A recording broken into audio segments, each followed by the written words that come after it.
اللہ کی صحبت بذات اپنے اندر کوئی بھی فائدہ نہیں رکھتی ہے. یہیں پر میں اس چیز کو بھی واضح کر دوں کہ عبداللہ ابن ابی رئیس المنافقین ہے، لیکن اس سے بڑھ کر معاویہ ابن ابی سفیان منافق ہے. کیوں؟ وہ اس لیے کہ رئیس المنافقین عبداللہ ابن ابی بدترین دشمن رسول تھا، لیکن اس نے کبھی رسول اللہ کے خلاف کھل کر کے محاذرہ ہی نہیں کیا ہے. احد کے موقع پر ہے کہ وہ کیا ہے عین موقع پر اپنے 300 افراد کو لے کر کے واپس چلا گیا، لیکن محاذرہ ہی نہیں کیا ہے. معاویہ ابن ابی سفیان ہے کہ جنہوں نے رسول اللہ سے محاذرہ بھی کیا ہے بظاہر اسلام میں داخل ہونے سے پہلے اور اس کے بعد بھی. پہلے تو بنفس نفیس رسول کریم صلی اللہ علیہ وآلہ وسلم سے محاذرہ کیا، اور آقا علیہ الصلوۃ والسلام کے بظاہر پردہ فرما جانے کے بعد نفس رسول سے اس نے محاذرہ کیا ہے، جنگ آزما ہوا ہے. تو یہ اس سے بھی بڑھ کر کیا منافق ہے. لہٰذا ان کی صحبت، ان کا کلمہ اور ان کا ظاہری اسلام کوئی بھی فائدہ انہیں دینے والا نہیں ہے. یہ قرآن مجید کی روشنی. حضرات گرامی، السلام علیکم ورحمۃ اللہ وبرکاتہ. امید کہ آپ تمامی حضرات بخیر و عافیت ہوں گے. عزیزان گرامی، اس سے قبل میں نے 2 ویڈیو آپ کی خدمت میں پہنچائیں، جس میں مناظر صاحب بیتک استدلالات قرآن فرامین رسول صلی اللہ علیہ وآلہ وسلم کو چھوڑ کر ادھر ادھر کی باتوں سے انہوں نے اس بات کو ثابت کرنے کی کوشش کیا کہ صحابہ اکرام رضوان اللہ علیہم اجمعین کے بارے میں عمل کے تعلق سے کچھ باز پرس ہونی ہی نہیں ہے، اور دھوکہ دیا جاتا ہے اس طرح. یاد رکھیے، یہ محض فریب ہے، دھوکہ ہے. جو یہ کہا جاتا ہے کہ صحابی چونکہ عمل سے بنتا ہی نہیں ہے، تو جب صحابی عمل سے بنتا ہی نہیں ہے تو عمل کے بارے میں اس سے کوئی باز پرس نہیں ہونی ہے، کوئی پوچھ تاچھ نہیں ہونی ہے. یہ سراسر دھوکہ ہے. کیوں؟ یہ کہنا کہ صحابی عمل سے بنتا ہی نہیں ہے، یہ بالکل غلط اس لیے ہے، سراسر جھوٹ اس لیے ہے کہ اگر تھوڑی دیر کے لیے ان کی بات کو مان بھی لیا جائے کہ ٹھیک ہے، صحابی کو جو بھی مقام ملتا ہے آقا علیہ الصلوۃ والسلام کی زیارت کی وجہ سے ملتا ہے، تو سوال یہاں پر ہے کیا زیارت کرنا یہ عمل نہیں ہے؟ یہ بھی ایک فعل ہے. اسی طریقے سے آقا علیہ الصلوۃ والسلام سے محبت کرنا اور دل سے آپ کی تصدیق کرنا یہ بھی ایک عمل ہے. تو ان کا یہ قول اس طرح بھی غلط ہو جاتا ہے کہنا کہ صحابی عمل سے بنتا ہی نہیں ہے. غلط اس لیے ہے کہ رسول اللہ صلی اللہ علیہ وآلہ وسلم کی زیارت کرنا، دیکھنا، یہ بھی ایک عمل ہے، یہ ایک فعل ہے. لہذا جو صحابی بنتا ہے وہ عمل ہی کی وجہ سے بنتا ہے. اگلی ویڈیو میں جو میں آپ کی خدمت میں پہنچا چکا، اس میں میں نے یہ عرض کیا تھا کہ اگر واقعی حضرات صحابہ کرام رضوان اللہ علیہم اجمعین سے ان کے عمل کے بارے میں کوئی پوچھ تاچھ نہیں ہونی ہے، اب انہیں کھلی اجازت ہے کہ جو چاہیں کریں، اللہ تعالیٰ عمل کے بارے میں کوئی سوال کرے گا ہی نہیں. اور اس پہ انہوں نے استدلال اس طرح کیا کہ صحابہ کرام وہ ہیں کہ جنہوں نے دشمنوں کی طرف سے آنے والے تیروں کے سامنے اپنے سینوں کو سپر بنایا، رسول اللہ کی مدد میں، ان کی نصرت میں ہمہ وقت اپنے سینوں کو سپر بنائے رہتے تھے، ڈھال بنائے رہتے تھے.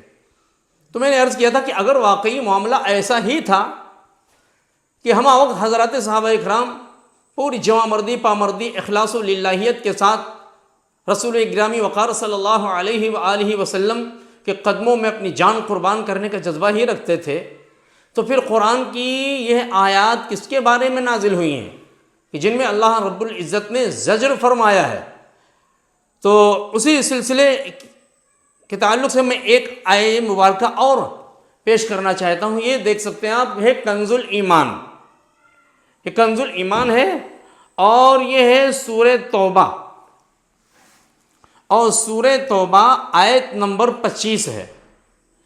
اللہ تبارک و تعالیٰ ارشاد فرماتا ہے، اعوذ باللہ من الشیطان الرجیم، بسم اللہ الرحمن الرحیم، لقد نصرکم اللہ فی مواطن کثیرۃ ویوم حنین اذ اعجبتکم کثرتکم فلم تغن عنکم شيئا وضاقت عليكم الأرض بما رحبت ثم وليتم مدبرين ثم أنزل الله سكينته على رسوله وعلى المؤمنين وأنزل جنودا لم تروها وعذب الذين كفروا وذلك جزاء الكافرين۔ ترجمہ میں اپنی طرف سے نہیں کرتا ہوں، یہ کنز الایمان ہے مولانا احمد رضا خان کا ترجمہ قرآن، میں ہر بحر لفظ بلفظ پڑھ کر کے سناتا ہوں۔ بے شک اللہ نے بہت جگہ تمہاری مدد کی، اور حنین کے دن جب تم اپنی کثرت پر اترا گئے، جب تم اپنی کثرت پر اترا گئے تھے تو وہ تمہارے کچھ بھی کام نہ آئی، یعنی تمہاری کثرت کی جس پر اترا گئے تھے وہ کثرت تمہارے کوئی کام نہ آئی، اور زمین اتنی وسیع ہونے کے باوجود تم پر تنگ ہو گئی، زمین اتنی وسیع ہو کر تم پر تنگ ہو گئی، پھر تم پیٹھ دے کر پھر گئے، یعنی دشمنوں کو پیٹھ دکھا کر پھر گئے، یعنی میدان کو چھوڑ دیا۔ پھر اللہ نے اپنی تسکین اتاری اپنے رسول اور مؤمنین پر، یہاں مؤمنین کا ترجمہ مسلمان کیا گیا ہے، لیکن یاد رکھیں مؤمنین اور مسلمین میں فرق ہے، ایمان اور اسلام میں فرق ہے، ایسے مومنین اور مسلمین میں فرق ہے۔ انشاءاللہ ابھی میں آیہ مبارکہ پیش کر رہا ہوں، میں قرآن کے باہر نہیں جاؤں گا۔ الحمدللہ ہم مولائیوں کی تائید میں قرآن مجید، چونکہ ہم اہل بیت اطہار علیہم السلام سے محبت کرنے والے ہیں، ان سے تمسک کرنے والے ہیں، اور آقا علیہ السلام نے فرمایا کہ قرآن اور اہل بیت ایک دوسرے سے جدا نہیں ہوں گے جب تک کہ حوض کوثر پہ آ کر مجھ سے ملاقات نہ کر لیں۔ تو الحمدللہ جن کے دامن میں، جن کے ہاتھوں میں اہل بیت کا دامن ہے، انہی کے پاس قرآن ہے، اور جن کے پاس قرآن انہی کے پاس اہل بیت ہے، چونکہ یہ دونوں جدا نہیں ہو سکتے۔ جتنے اہل بیت کو چھوڑا قرآن بھی اس نے چھوڑ دیا ہے۔ تو انشاءاللہ ابھی اس ضمن میں کہ ایمان و اسلام اور مؤمنین و مسلمین میں فرق ہے، ہم آیہ مبارکہ پیش کر رہے ہیں۔ تو کیا اللہ تعالیٰ فرماتا ہے کہ پھر اللہ رب العزت نے تسکین اتاری، انزل اللہ سکینتہ، اپنی تسکین اتاری اپنے رسول اور مسلمانوں پر، جبکہ مؤمنین ہے، مسلمین کا لفظ نہیں ہے، یعنی مؤمنین پر تسکین اتاری، اور اللہ تعالی اور وہ لشکر اتارے کہ جو تم نے نہ دیکھے، اور کافروں کو عذاب دیا۔ وذالک جزاء الکافرین، اور منکروں کی یہی سزا ہے۔ تو اب سوال یہ پیدا ہوتا ہے کہ اگر واقعی حضرات صحابہ کرام ہمہ وقت ہر وقت سینہ سپر رہا کرتے تھے دشمنوں کی تیروں کے سامنے، تو پھر قرآن کی یہ آیہ مبارکہ کن کے بارے میں نازل ہو رہی، جن میں اللہ تعالیٰ کیا فرما رہا ہے؟ اذ اعجبتکم کثرتکم فلم تغن عنکم شیئا، کہ جب تمہیں تمہاری کثرت بھاگ گئی، تم اپنی کثرت پر اترا گئے، تو تمہاری اس کثرت نے تمہیں کوئی بھی فائدہ نہیں دیا۔ وضاقت علیکم الارض بما رحبت، اور زمین اپنی وسعت کشادگی پھیلاؤ کے باوجود تم پر تنگ ہو گئی۔ ثم ولیتم مدبرین، پھر تم پیٹھ دے کر پھر گئے۔ یہ الفاظ کن کے بارے میں ہیں؟ اب دیکھیے اس میں غور کرنے کی بات یہ ہے کہ جہاں پر اللہ رب العزت گویا زجر فرما رہا ہے، تو وہاں پر کم ضمیر جن میں مخاطبین کو کہا جا رہا ہے کہ تم کو تمہاری کثرت نے اترا دیا، تم کو پھر کیا کیا، تمہارے قدم جم نہ سکے، میدان چھوڑ کے پھر گئے، اور پشت دکھا کر کے پھر گئے، زمین اپنی وسعت کے باوجود بھی تم پر تنگ ہو گئی۔ تو یہاں پر کم ضمیر ہے، لیکن جب بات آتی ہے اللہ رب العزت کی طرف سے نزول سکینہ کی، تو اللہ تعالیٰ کیا فرماتا ہے؟ یہ نہیں کہا ثم انزل اللہ علیکم سکینتہ، اللہ تعالیٰ یہ نہیں فرما رہا۔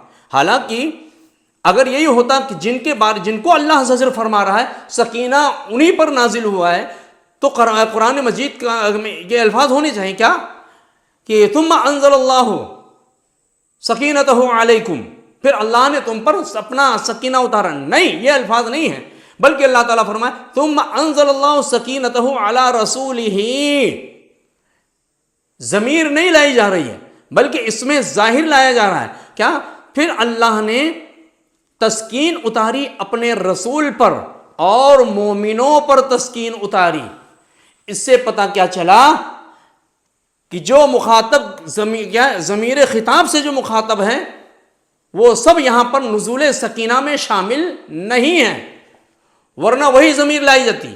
بلکہ جب اللہ کی طرف سے نزول سکینہ کی بات آئی ہے تو اللہ تعالیٰ فرماتا ہے کہ اللہ نے اپنے رسول اور مؤمنین پہ سکینہ اتارا. پتہ کیا چلا کہ اس جماعت میں دو قسم کے لوگ تھے. ایک وہ تھے کہ جو مومنین مخلصین تھے جن پر خداوند قدوس سکینہ اتار رہا ہے، رسول اللہ صلی اللہ علیہ وآلہ وسلم کی شمولیت کے ساتھ، یعنی آقا علیہ السلام پہ سکینہ اتر رہا ہے، اور ان مومنین مخلصین پر سب پہ سکینہ اترنے کی بات نہیں ہے. یہ آیت کریمہ کلیئر کر رہی ہے کہ سارے صحابہ کرام مومن مخلص نہیں تھے. اب چلتے ہیں ہم اس بات کی طرف کہ ایمان و اسلام یہ دونوں، ان دونوں کے مابین تساوی کی نسبت نہیں ہے، بلکہ ان دونوں کے مابین عام اخص مطلق کی نسبت ہے. یعنی جو بھی مومن ہے وہ مسلمان ضرور ہے، لیکن ہر مسلمان کا مومن ہونا ضروری نہیں ہے. تو اب دیکھتے ہیں، یعنی جو بھی مومن ہوگا وہ مسلمان ہوگا، لیکن ہر مسلمان کے لیے مومن ہونا ضروری نہیں ہے. تو یہ دیکھیے جس میں اللہ رب العزت فرق فرما رہا ہے کہ وہ آیت کریمہ ہے قالت الاعراب آمنا. یہ سورہ حجرات ہے، سورہ حجرات اور آیت نمبر ہے 14. یہ کنز الایمان ہے، سورہ حجرات آیت نمبر 14 آپ دیکھ سکتے ہیں. آیت نمبر 14 آیت مبارکہ ہے. اللہ تبارک تعالیٰ ارشاد فرماتا ہے اعوذ باللہ من الشیطان الرجیم بسم اللہ الرحمن الرحیم قالت الاعراب آمنا قل لم تؤمنوا ولكن قولوا اسلمنا ولما يدخل الایمان فی قلوبکم. کیا ہم لفظ پڑھ کے سناتے ہیں کہ گنوار بولے کہ ہم ایمان لائے. گنوار بولے کیا کہ ہم ایمان لائے.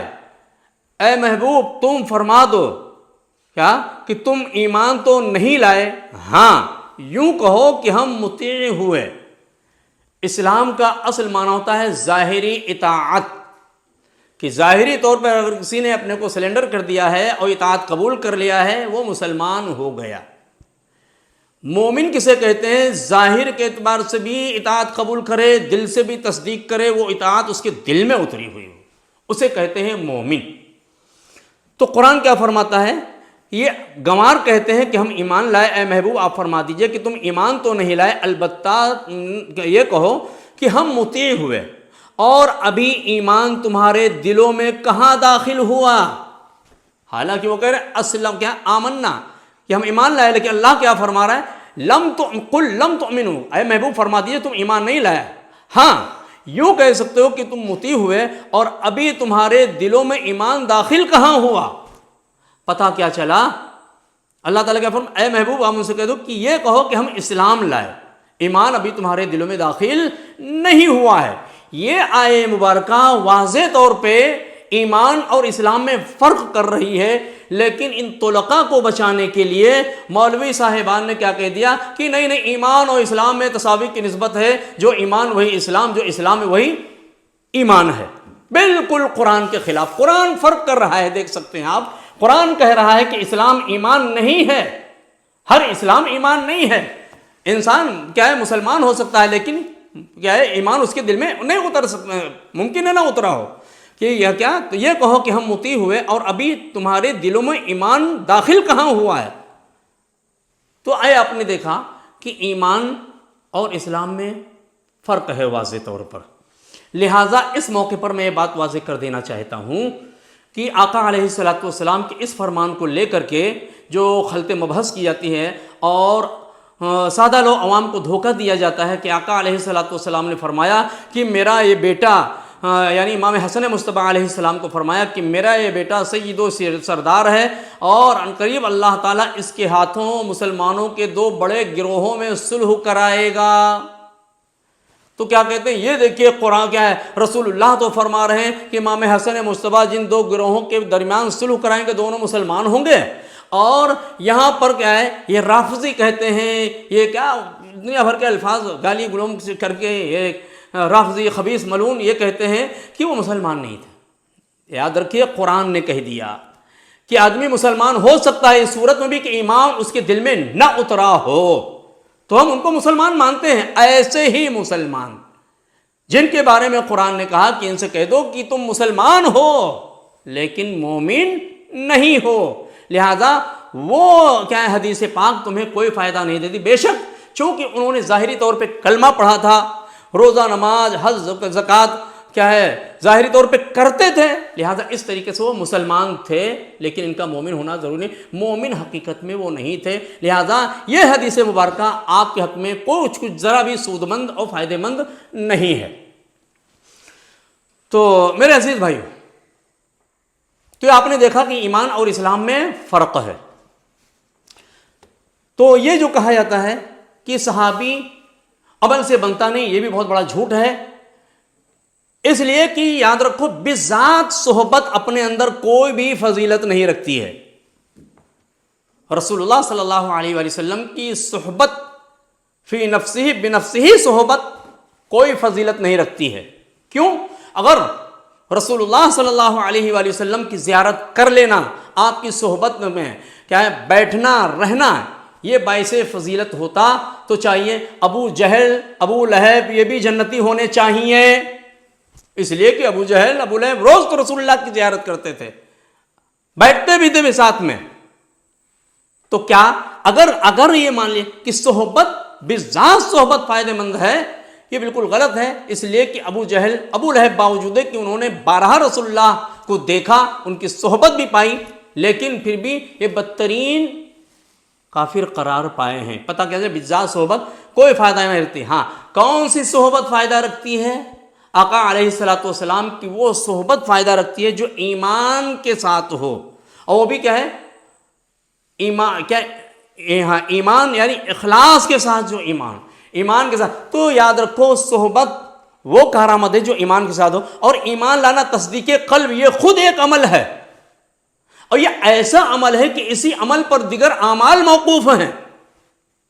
تو تصدیق قلبی یہ بھی ایک عمل ہے، لہذا یہ پتہ کیا چلا کہ ایمان کے ساتھ تصدیق قلبی کے ساتھ رسول اللہ کی اگر زیارت ہو، یہ زیارت کیا ہے، فائدہ مند ہے، یہ زیارت اور یہ دیدار کا ہے باعث فضیلت ہے۔ پتہ کیا چلا کہ زیارت یہ خود ایک عمل ہے، اور اس سے پہلے ایک عمل ہونا ضروری ہے، وہ کیا ہے، تصدیق قلب، دل سے رسول اللہ کی رسالت، اللہ کی وحدانیت پہ ایمان لانا اور اطاعت کو قبول کرنا۔ لہذا یہ کہنا کہ صحابی عمل سے بنتا نہیں ہے، یہ سراسر جھوٹ ہے، یہ دجل ہے، یہ فریب ہے، یہ امت کو دھوکہ دیا جاتا ہے، دھوکہ دینے کی ایک ناکام کوشش ہے۔ حقیقت یہ کہ عمل ہی سے صحابی بنتا ہے۔ لہذا یہ واضح ہے کہ بذات صحبت اپنے اندر کوئی بھی فائدہ نہیں رکھتی ہے۔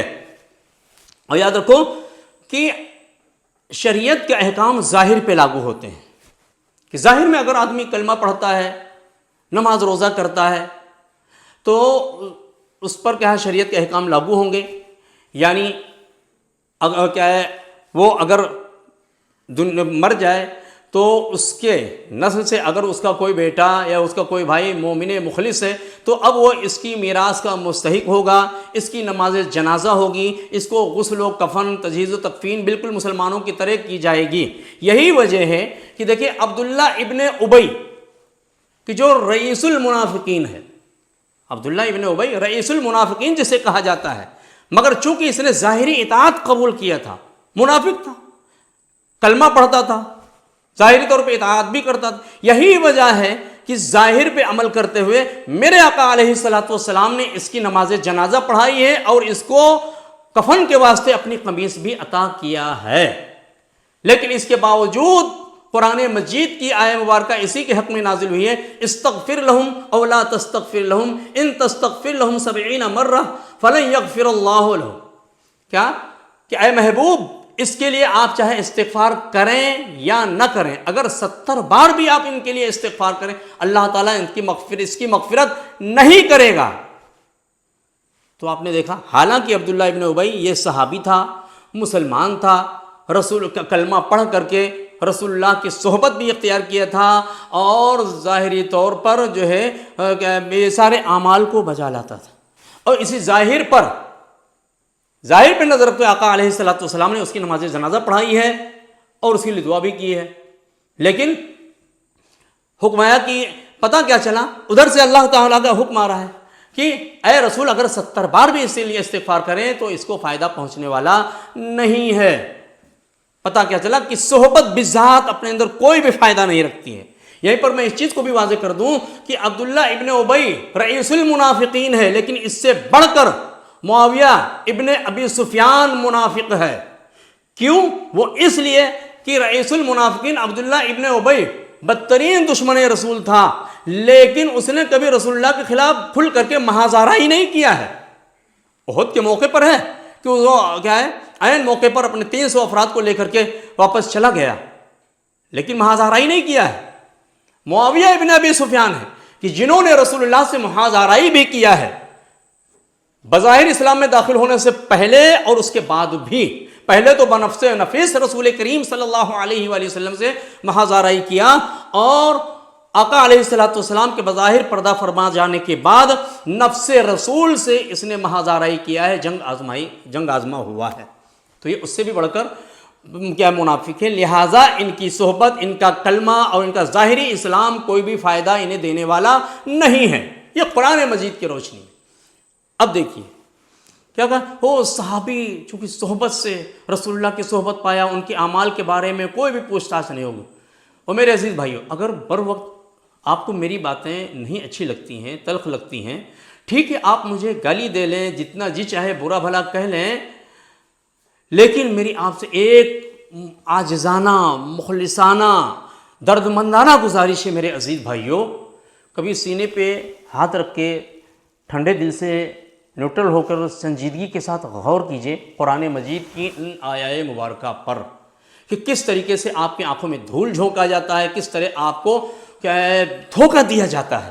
کیا کہا جاتا ہے کہ صحابہ سے ان کے عمل کے بارے میں کوئی پوچھ تاچھ ہوگی ہی نہیں، حالانکہ احادیث مبارکہ سیرت طیبہ کو ڈھانک دیکھنے کتنے ایسے واقعات ملتے ہیں کہ آقا علیہ السلام نے خود حد جاری کروائی ہے۔ اب یہاں پر میرا ایک سوال ہے، ٹھیک ہے چلو ہم مان لیتے ہیں، تو اب سوال یہ ہے کہ معاویہ ابن ابی سفیان ان طلقاء کو رسول اللہ کی زیادہ صحبت ملی یا ازواج رسول صلی اللہ علیہ وآلہ وسلم زیادہ صحبت یافتہ تھیں؟ ظاہر سی بات ہے، یہ طلقاء جیسے صحابی یہ تو بس تھوڑا سا وقت رسول اللہ کی صحبت میں گزارتے تھے، لیکن ازواج مطہرات وہ ہیں کہ جو شب و روز رسول اللہ صلی اللہ علیہ وآلہ وسلم کی صحبت میں تھیں، خلوت میں، جلوت میں، ہر وقت آقا علیہ السلام کی صحبت میں رہتی تھیں۔ تو ازواج مطہرات کو تو ایک تو رسول اللہ سے رشتہ داری بھی ہے کہ زوجیت میں آئی ہیں، دوسرے سب سے زیادہ صحبت پانے والی بھی ہیں۔ لہذا اب دیکھیے کہ قرآن ازواج کے بارے میں کیا کہہ رہا ہے۔ کیا واقعی جس نے رسول اللہ کی صحبت کو پا لیا اب اس سے کوئی باز پرس نہیں ہوگی؟ آئیے ہم چلتے ہیں قرآن مجید کی عدالت میں، اور قرآن مجید کلام اللہ سے ہم کیا ہے فیصلہ کراتے ہیں، اپنا مقدمہ کیا ہے اللہ رب العزت کی کتاب کی عدالت میں پیش کرتے ہیں کہ اللہ رب العزت نے فرمایا اطیعوا اللہ واطیعوا الرسول، اطیعوا اللہ واطیعوا الرسول واولی الامر منکم فان تنازعتم فی شیء فردوه الی اللہ والرسول۔ اے لوگو اطاعت کرو اللہ کی، اطاعت کرو رسول کی، اور صاحبان امر کی اطاعت کرو۔ ہاں اگر کسی چیز میں تمہارا اختلاف ہو جائے، نزاع ہو جائے، تو قرآن مجید فرماتا ہے، اللہ تعالیٰ فرماتا ہے کہ اب جس چیز میں تمہارا نزاع ہو گیا ہے، اختلاف ہو گیا ہے، اس مقدمے کو کہاں پیش کرنا ہے؟ اللہ و رسول کی بارگاہ میں پیش کرنا ہے۔ قرآن کہہ رہا ہے کہ کسی شے کے بارے میں تم اگر نزاع کر بیٹھو، اگر اختلاف ہو جائے تو اب خود سے حل نہیں کرنا ہے، بہت بات کی شخصیات کے پاس نہیں جانا ہے، بزرگوں بابوں کے پاس نہیں جانا ہے، بلکہ کہاں پہ حاضر ہونا ہے؟ اس قضیے کو لانا ہے رسول اللہ اور رسول اللہ کی بارگاہ میں پیش کرنا ہے۔ تو آج معاویہ بن ابی سفیان کے بارے میں اختلاف ہونا نہیں چاہیے اس لیے کہ وہ طلقاء میں سے، لیکن اختلاف کر بیٹھے. تو اب جب اختلاف معاویہ بن ابی سفیان جیسے صحابہ کے بارے میں ہو گیا تو اب ضرورت اس بات کی ہے کہ اس مقدمے کو بارگاہ خدا اور بارگاہ رسول میں پیش کیا جائے. تو اب ہم چلتے ہیں اس مقدمے کو پیش کرتے ہیں قرآن کی بارگاہ میں، کتاب اللہ کی بارگاہ میں. اے قرآن تو مجھے بتا، اس لیے کہ یہ فرمایا گیا کہ اذا اشتبہت الامور علیکم بالقرآن، کہ جب معاملات تم پہ مشتبہ ہو جائیں تو تم قرآن کی بارگاہ میں حاضری دو، قرآن سے اپنا فیصلہ کراؤ. تو ہم چلتے ہیں، اے قرآن تو ہمیں بتا کہ واقعی جو مولوی صاحبان نے ہمیں پٹی پڑھا رکھی ہے کہ جس نے صحبت پا لیا رسول اللہ کی، چونکہ صحابی عمل سے بنتا ہی نہیں ہے، لہذا اب اس کے اعمال کے بارے میں کچھ پوچھ تاچھ ہوگی نہیں، چاہے کچھ بھی وہ کریں.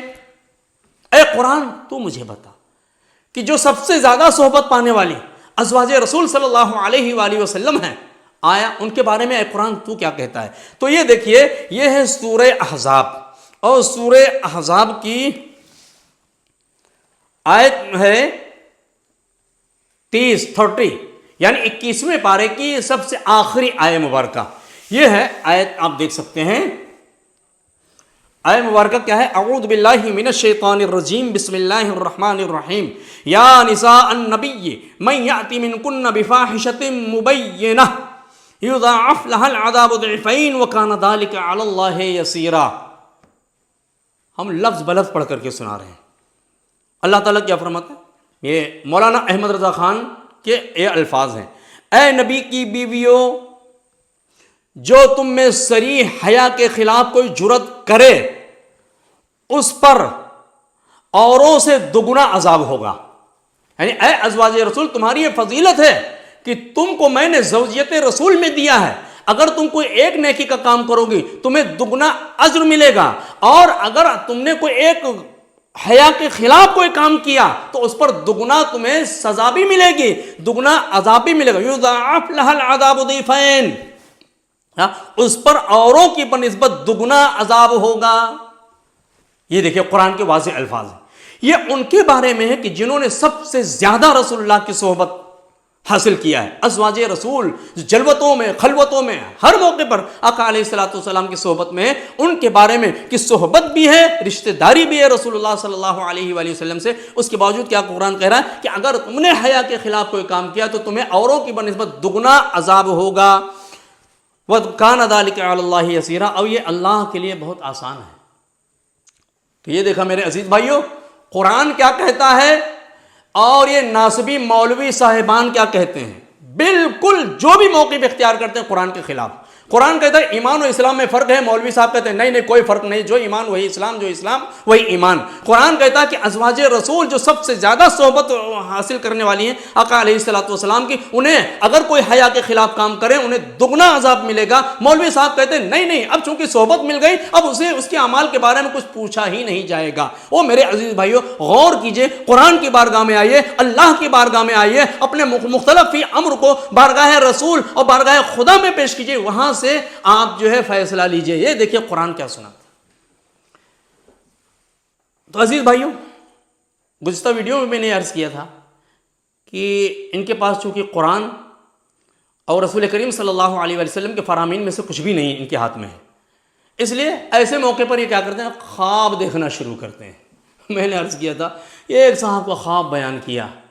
یاد رکھیے کہ اگر وہ خواب سچا ہوتا تو یہ بریلوی صاحبان جو اتنا پروپگنڈا کرنے والے ہیں کہ کوئی بات نہ ہو پروپگنڈا کر دیتے ہیں، مناظرہ ہوا بھی نہیں، یہ مناظرے کے فاتح بن کر کے اور جشن فتح منا لیا.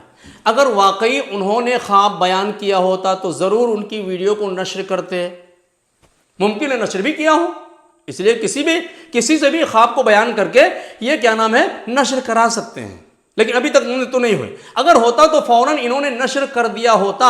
اس لیے کہ یہ بریلوی صاحبان تو یہ ہیں کہ اگر ان کے کسی مولوی صاحب کی قبر سے آگ کا شعلہ اٹھ جائے تو یہ کہیں گے کہ آگ کا شعلہ نہیں، یہ نور کا شعلہ اٹھا تھا. اس طریقے سے پروپگنڈا کرنے والے. تو واقعی اگر کسی نے کوئی سید زادہ نے اس طریقے سے جا کر کے ان سے اپنی توبہ کا واقعہ بیان کیا ہوتا کہ میں نے یہ خواب دیکھا تو ضرور یہ اس کو ویڈیو بنا کر کے یہ نشر کرتے، لیکن اب تک کوئی نہیں آئی. اس کا مطلب یہ سراسر جھوٹ ہے. بہرحال تو میرے عزیز بھائیوں، یہ قرآن مجید ہے. اب آپ سمجھ سکتے ہیں کہ رسول کریم صلی اللہ علیہ وآلہ وسلم یعنی فرمان خدا، کلام خدا اور کلام رسول صلی اللہ علیہ وآلہ وسلم کے مقابل خواب و خیال کی حیثیت کیا ہے. اللہ رب العزت کی بارگاہ میں دعا گو ہوں مالک و مولا ہم سب کو حق بولنے، حق سننے، حق پہ عمل پیرا ہونے کی توفیق عطا فرمائے. السلام علیکم ورحمۃ اللہ وبرکاتہ.